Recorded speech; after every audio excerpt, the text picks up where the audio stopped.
በስመ አብ ወወልድ ወመንፈስ ቅዱስ አሐዱ አምላክ። አንድ አምላክ በሚሆን በአብ በወልድ በመንፈስ ቅዱስ ስም እንደምን ዋላችሁ? እንደምን ከረማችሁ? ብፁዕ ወቅዱስ አባታችን አቡነ ማትያስ፣ ብፁዕ አቡነ አብርሃም ጠቅላይ ስራ አስኪያጅ፣ ይህን ታሪካዊ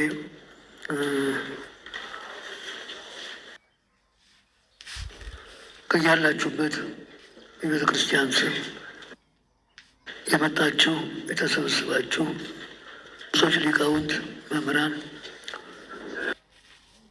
ትንሣኤው በሰላም አደረሳችሁ።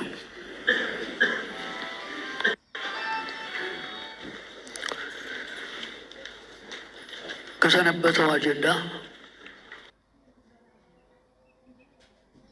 ወይም ሁለቱን እጠቅሳለሁ። ምክንያቱም ሲተላለፍ የሰነበተው በሚዲያ ዓለምን አስደንግጧል። ዓለምን እንዲሸበር ከሽብር ላይ ሽብር እንዲጨመር አድርጓል።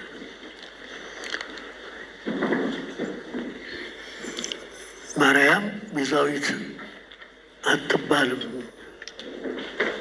የሚለው አነጋገር ዓለም እየተነጋገረበት ነው። ለምን? ሕገ ወጥ ስብከት ነው። መስመር የሌለው በቤተ ክርስቲያን በመላ ኢትዮጵያ ተነግሮ የማይታወቅ ጊዜ ጥቅም የአጋጣሚ ስብከት እንጂ ጉሳተ ልብ ይባላል። ተሰውሮ ሲኖር ጊዜ ያገኘን መስሏቸው ጥፋታቸውን ለመግለጥ አድባራት፣ ገዳማት፣ ሕዝብ፣ ሊቃውንት በከፍተኛ ደረጃ ነው የሚነጋገርበት።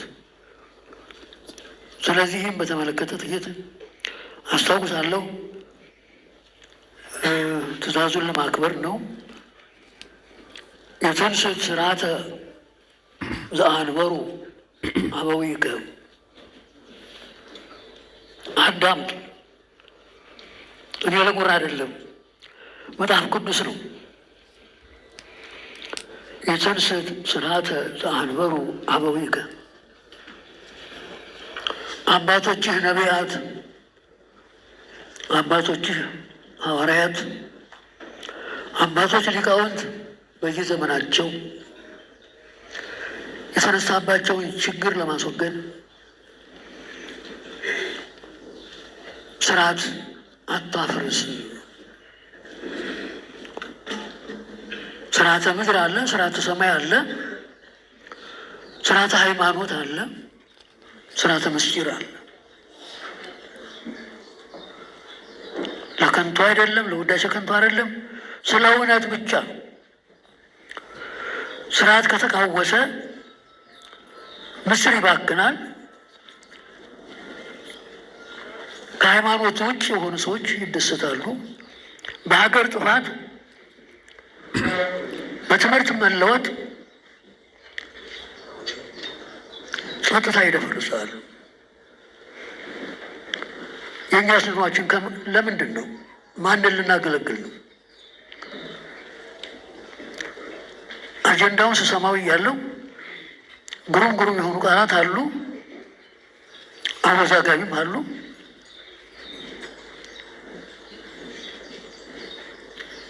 የአነጋገር ስህተት መስለው የሚታዩ በሊቃውንት ደረጃ ተሰምተዋል። ሳይረዱ ማስረዳት፣ ሳይማሩ ማስተማር ውድቀት ነው። ተው፣ ጭብጨባ የለም። ጭብጨባ ማደናገሪያ ነው። ጆሯችሁን ወደ እኔ ያድርጉ። ጭብጨባ ምን ምልክቱ ምንድን ነው? የተኛ ካለ ይነሳ፣ የውስጥ አንድ ዓመት ማዳመጥና ማስተዋል የሚያስፈልገን ነቢዩ የተንሥእ ሥርዓተ ዘአንበሩ አበዊከ ከዚህ አይለፍ ከዚህ አይትረፍ ብለው ከእግዚአብሔር ታዘው በእግዚአብሔር ተጠርተው በመንፈስ ቅዱስ መሪነት ሊቃውንት በየዘመናቸው በቤተ ክርስቲያን ላይ የተነሳውን ችግር ለማክሸፍ አንገታቸውን ለተሳለ ሰይፍ እየሰጡ ደማቸውን እያፈሰሱ እስር ቤት ጨለማ ቤት ገብተው የተሰቃዩበትን አጀንዳ ነው የያዝነው። ስለዚህ ሰማይን ከነ ሰራዊቱ ምድርን ከነ ልብሱ ለመሸከም በእግዚአብሔር መራጭነት ጠባቂነት የዲያብሎስን መርዝ ነቃቅሎ ለማጥፋት እግዚአብሔር ይህን ዓለም ከቁጣ ወደ ትዕግስት ከመዓት ወደ ምሕረት ተመልሶ የአዳም ቀኖና ካለፈ በኋላ 5500 ዘመን የጨለማ ጉዞ ሲያልፍ ሁር አብስራ ለወለተ ሐና ተብሎ በእግዚአብሔር ቃል የተጠራው የተላከው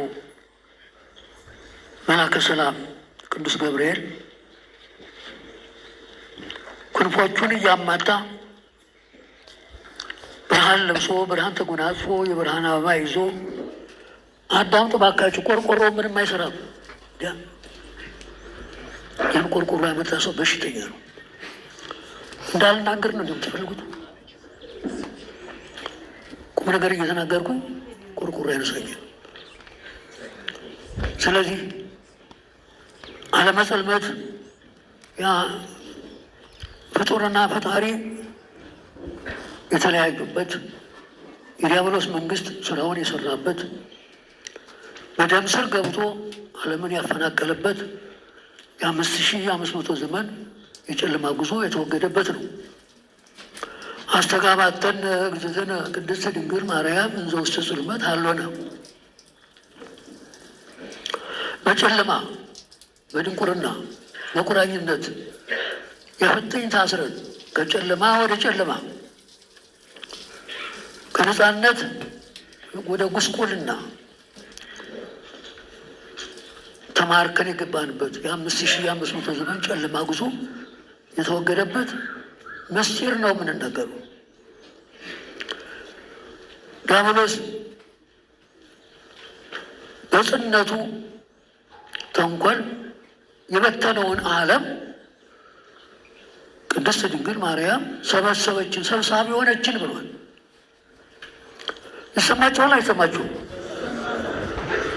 ዲያብሎስ የበተነውን የአዳም ዘር በሙሉ ቅድስት ድንግል ማርያም ሰብሳቢ ሆነች፣ አስተጋባተን ሰብሳቢ ሆነችን ብሏል ሊቁ ኢራቅሊስ ነው። መነጋገር ጥሩ ነው፣ መተዋወቅም ጥሩ ነው። የጎዳን አለመገናኘታችን ነው። ቅናቱ፣ ምቀኝነቱ፣ ተንኮሉ፣ አድማው፣ ብጥብጡ እዚህ አድርሶናል። የዲያብሎስ መርዝ እኮ ገና አልተነቀልም። ገና እኮ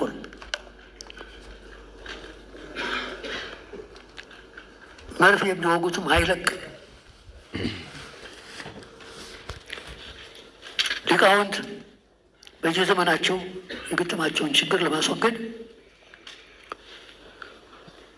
የክርስቶስ ፍጡር ባህሪውና ያልተፈጠረ ባህሪው ሀብሩ ባህዱ ተዋህዶ አንድ አካል አንድ ባህሪ በሚሆን አንድ ናቸው፣ አንድ ሆኑ ይላል።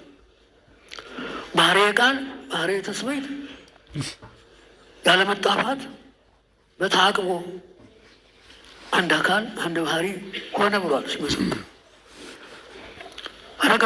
ከነገር ቀደም ምስል ለመስማት ቅኔ መማር ያስፈልጋል። ቅኔ ቅኔ ብቻ አይደለም፣ አገባብ፣ እርባ ቅምር ማርማት ግድ ያስፈልጋል። ተናገረ ይበሉኝ አይደለም፣ እውነተኛውን ጉዞ ለማግኘት የመጽሐፍትን ስልት አካሄድ በጥንቃቄ ለመረዳት በጉራ አይደለም። ቅኔ ከናገባቡ ተመርቋል ብሎ ይላኩታል። አንድ ተራ ሰዋሰው ብንጠይቀው መልስ የለም። የቅኔዎቹም አካሄድ አላቸው እኮ መንገድ አላቸው። ለጉራም አይደለም፣ የተሰወረ ለመግለጥ፣ የራቀ ለማቅረብ፣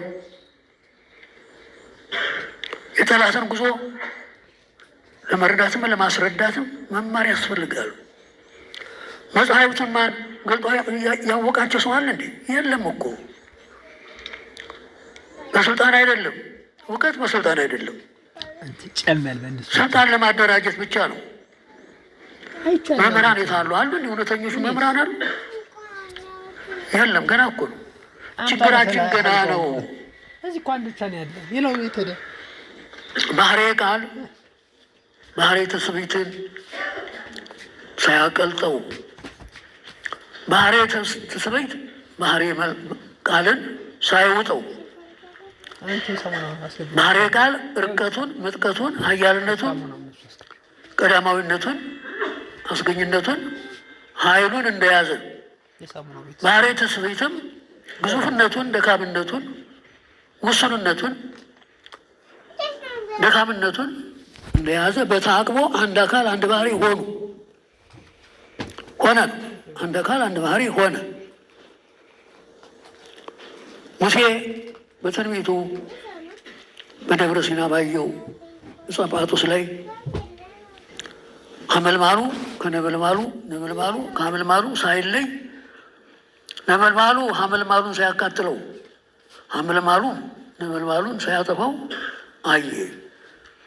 ይህንን እነ ቅዱስ ቄርሎስ እነ ቅዱስ ኤፍሬም አብራርተው በሚገባ አስቀምጠውታል። ወልጅ ሚያሳይል በእንቆ ባህሪ ስጋሁ ስጋሃ በስጋሁ ወብርሃና በመለኮቱ።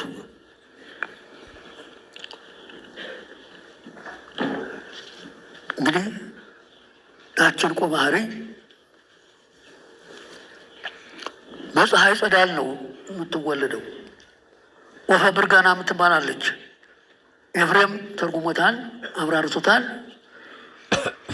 ባስልዮስ ዘአንጾኪያም አጽድቆታል። ወፈ ብርጋና የምትኖረው በጥልቁ ሐይቅ ውስጥ አዟሪት የሚባል አለ፣ ዝብድይ የሚባል አለ። በዚያ ውስጥ ነው የምትኖረው። የባህሩ ቁራ ቅዝቃዜው ሲከብዳት ከባህሩ ወጣ ሽክ ወደ ሰማይ ወደ አየር ወጣ። በ6 በ7 ሰዓት ሙቀት ፍለጋ አፈ ማኅፀኗን ገልጣ ክንፎቿን ዘርግታ በአየር ላይ ትቆማለች። ከፀሐይ ሙቀት ከፀሐይ ግለት ሙቀት ትስማለች፣ ከነፋስ ግዘፍ ትነሳለች። በዚህ አድርጋ እንቁን ትጸንሳለች። ጸንሳ ተመልሳ ወደ ሐይቁ ትገባለች። እንቁን የምትወልደው ከሐይቁ ውስጥ ነው። በየተርጓሚው ይታተታል። እዚህ ግን በገጸ ንባብ ነው ያለው።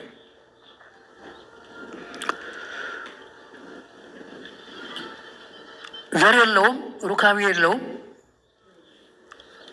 ለትስብእትና ለመለኮት አንድ አካል አንድ ባህሪ ለመሆን በሕቱም ድንግልና መጸነስ፣ በሕቱም ድንግልና መወለድ፣ ከወለዱ በኋላ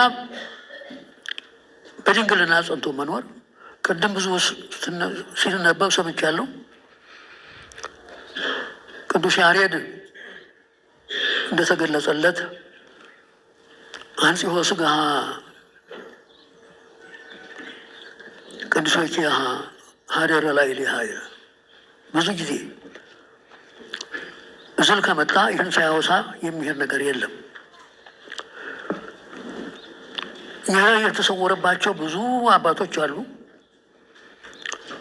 እንዴ ንባብ ይቀትል ወመንፈስ ሀዩ ይላል። አለመማርም ይጎዳል፣ አለማወቅም ያስደነግጣል። አንጽሖ ሥጋሃ ቅድሶ ኪያሃ ማለት ምን ማለት ነው?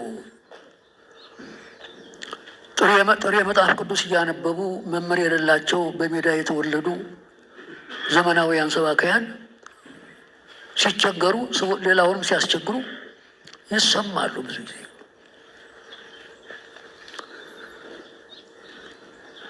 ድንግል በተፈጥሮዋ እንኳን ከአካሏ የሚወጣ ስሜትም የለባትም።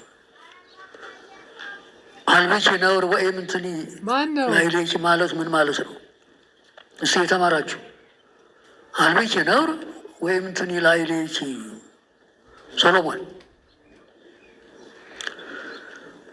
አንጽሖ ሥጋ የተባለው ሰው እንደመሆኗ እሱም ባለቤቱ ጌታችን መድኃኒታችን ኢየሱስ ክርስቶስ እናትና ልጁ ሥጋ ተዋሂደዋል። እህል ውሃ በሚቀምሱበት ጊዜ ስንዴ ወይም የወይን እሸት ይመገቡ ነበር። ይመገቡ እንጂ ሰብአዊ ባህሪያቸው እንደኛ ተለውጦ ከአካላቸው የሚወጣ ነገር የለም። ለምን? ባህሪ መለኮቱ አቃጥሎ በላበት ይጠፋ ነበረ ይላል። ይሰማችኋል? ግን ከአካሉ ወይም ከአካሏ የሚወጣ ነገር እንደኛ እንደ ፍጡራን እኛ የበላነው የጠጣነው ተለውጦ አሰሩ ወጥቶ ይወድቃል። ንጥሩ በደም ስር ገብቶ ኃይል ይሆነናል፣ ደካሞች ስለሆነ። እነሱ ግን ግዙፍ ሥጋ የሚዋሃዱ ሰው መሆናቸውንም ለማረጋገጥ ቢበሉም ቢጠጡም መንፈስ ቅዱስ አቀባም ከርሰ እማ ይላል። ከእናቷ እማ የተባለችም ደግሞ ሔዋን ናት፣ ሐና አይደለችም። ከሔዋን ከእናቷ ወይም ከአባቷ ከአዳም ባህሪ ጀምሮ ንጽሐ ጠባይ አልተለወጠባትም። ንጽሕት ዘር የምትባለው ለዚህ ነው። ስለዚህ ንጽሕና ቅድስና ሀብቷ ነው። ሰማያዊ በቅዳሴውም ወሀብተ ሰማያዊ ለማርያም ድንግል ይላል። ሰማያዊ ሀብት፣ ሰማያዊ ንጽሕና ቅድስና ለድንግል ማርያም ተሰጥቶታል። ለቅዱስ ሚካኤል የአማላጅነት የተላላችነት ሀብት ሲሰጠው ለእሷ ደግሞ ሰባቱን ሰማያት አልፎ ከአብ ከወልድ ከመንፈስ ቅዱስ ፊት መቅረብ ሰማያዊ ሀብት መሰጠት ሀብቷ ነው። መማር ያስፈልጋል፣ መስማትም ያስፈልጋል፣ መመራመርም በሚገባው ያስፈልጋል። ወኮነ ሰማይ ዓለመ ወዓለምኒ ሰማይ። ባለቅኔው ሲፎክር እኔ መፎከር አለብኝ። ወኮነ ሰማይ ዓለመ ወዓለምኒ ሰማይ። በዕለተ ልደት ሰማይ ምድር ሆነ፣ ምድርም ሰማይ ሆነ። ጽርሐ አርያም ጎል ሆነ፣ ጎልም ጽርሐ አርያምን ሆነ። እስመ እግዚአብሔር ኮነ ሰብአ በታይቱ። በምልአት በጌትነት በአምላክነት ክብር ጸንቶ ይኖር የነበረ እግዚአብሔር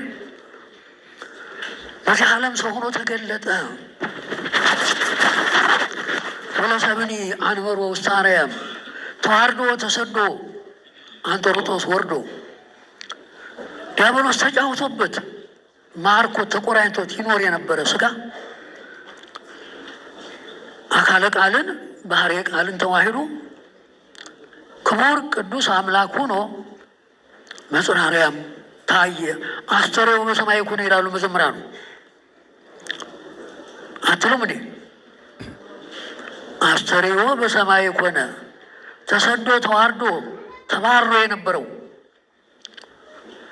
የአዳም ስጋ በተዋህዶ ተቃል አንድ አካል አንድ ባህሪ ሆኖ የአምላክነት ክብር ስላገኘ በጽርሐ አርያም በመንበረ ብርሃን ተገለጠ። ወስብሐትኒ ዘውስተ አርያም ኮነ ዲበ ምድር በኤረር በራማ በኢዮር በሰማይ ውዱድ በመንበረ መንግስት በግሩማን መላእክት አንደበት ሲመሰገን የነበረው ረቂቅ ምስጋና እነሆ በዕለተ ልደት በጎል ጸሎትና መላእክት አንድ ሆነው ሲዘምሩ አሉ። ስብሐት ለእግዚአብሔር በሰማያት ወሰላም በምድር ስምረቱ ለሰብ። አምላክ ለሆነ ስጋ ከአብ ከመንፈስ ቅዱስ ጋራ ምስጋና ተገባው። ሰዓት ደርሷል። እየተማልኩ ነው። አዝናለሁ። ጨርሻለሁ።